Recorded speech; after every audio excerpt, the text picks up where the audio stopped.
So there I was, nestled into the cushioned booth of La Bella Vita, the kind of swanky restaurant where waiters pull out chairs for ladies and the menu is as thick as a dictionary. No prices listed, of course, because if you're eating there, you're the kind of person who doesn't need to ask. Sitting across from me was Angela, the kind of woman who made men forget how to breathe. But as she took a sip of her red wine, she was about to make me choke. "Reed," she started, swirling the wine in her glass, "I need someone more." More? More what? More beard, more abs, more... I tried to make a joke, hoping this was some sort of twisted prank. "No, Reed. More money." Ouch! The blow landed right where it hurts. Right in my not-so-deep pockets. I glanced across the room, catching sight of the restaurant's owner. There he was, Mr. Moneybags himself, soaking in the adoration of the gold digger crowd. The realization hit me like a second truck. Angela wanted that life, and I wasn't her ticket to it.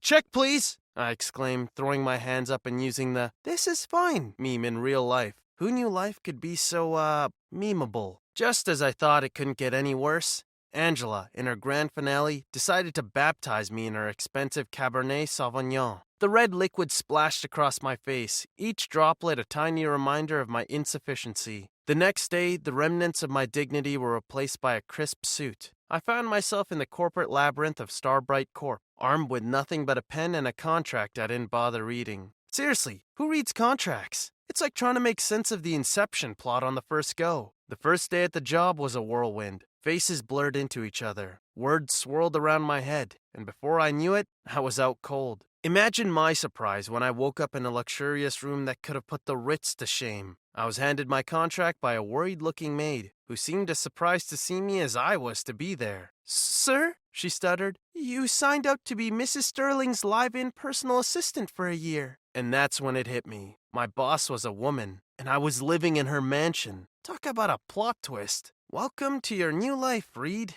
I said to myself, staring at the opulent ceiling. And hey, at least there's no wine facial this time. Living with Miss Sterling felt like stepping onto another planet, one where everyone wore designer clothes. The coffee was always served in bone china cups, and the problems involved too many zeros to count.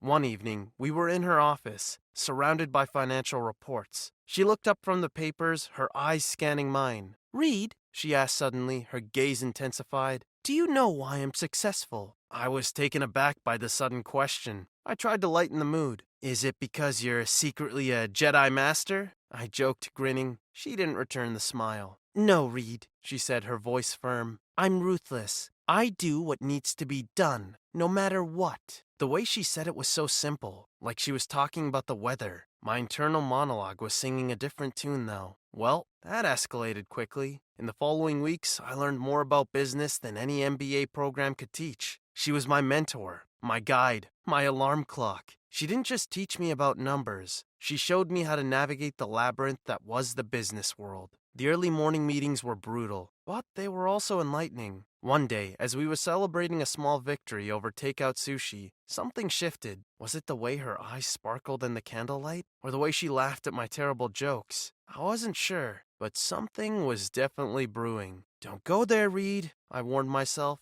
"Just don't." Then, disaster struck. A bad investment wiped out most of Miss Sterling's wealth. I'll never forget the day, the phone call, the shock on her face. It was like watching a queen lose her crown. But instead of freaking out, I found myself stepping up. "You've learned from the best, Reed. Time to put that knowledge to use." I signed another contract, again without reading it. It was a crazy move, the kind you make when you're desperate or in love. And guess what? It worked. The business started to pick up again. And for the first time, I wasn't just an assistant. I was a partner. So there I was, co-owner of a thriving empire of luxury restaurants. If you told me a year ago, I'd have laughed in your face. Heck, I'd have laughed so hard I'd have given the Joker a run for his money. One day, while inspecting one of our swanky restaurants, I saw a familiar face, Angela. My heart jumped into my throat, like a confused kangaroo. And there she was, on the arm of one of my business partners, looking like $1,000,000. She wore a smug smile that I wanted to wipe off with a squeegee. "Reed, is everything okay?" one of my staff asked, looking worried. "Yeah,"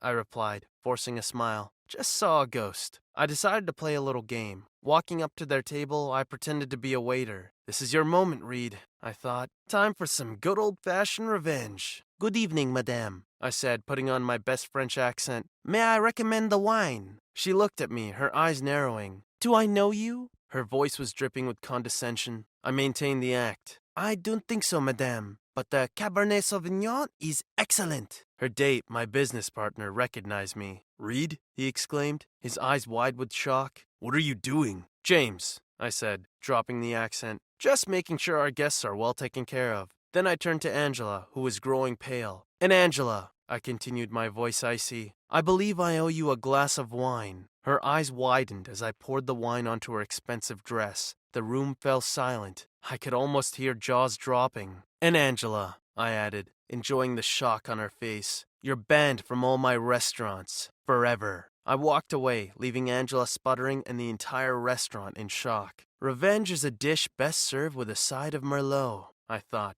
grinning to myself. Just when I thought my day couldn't get any better, my phone buzzed. It was Jennifer. She was laughing. I hadn't heard her laugh in months. Reed, she said, her voice warm. You are full of surprises. I couldn't help but smile. Only the best for you, boss. Reed, she said softly, call me Jennifer. And just like that, my life changed again. But hey, at least this time it didn't involve a glass of wine to the face. Life as a co-owner was like being on a roller coaster that only went up. Every day was a new challenge, a new victory. And Jennifer, formerly Miss Sterling, was by my side, guiding me, laughing with me, and yes, occasionally yelling at me. One day, while we were at the office, Jennifer turned to me. Reed, she said, her voice serious, we need to talk. Uh-oh, we need to talk is never good. In my head, I was already packing my bags and calculating how many pizza deliveries I'd need to make to pay the rent. What is it, Jennifer? I asked, trying to keep my voice steady. I've been thinking, she began, her gaze steady, about us, about the business, about everything. Okay, I said, bracing myself for the worst. Breathe, Reed. Just breathe. Reed, she said, her voice soft. I want you to run the business. What? The room spun. This was not what I was expecting. You're joking, right? I stammered. You want me to run this company? On my own? Yes, Reed, she said, her eyes twinkling. I believe in you. And that's how I found myself at the helm of a restaurant empire. How the tables have turned, Angela, I thought, laughing to myself. Life was good. I was in love. I was successful. And for the first time in my life, I felt like I belonged. Angela was a distant memory, a reminder of how far I'd come. So what's the moral of the story, you ask? Well, if life hands you a glass of wine to the face, turn it into an empire. And always, always read the contract before you sign it. Unless it's a contract for a job that comes with a mansion. Then maybe, just maybe, you should take the risk.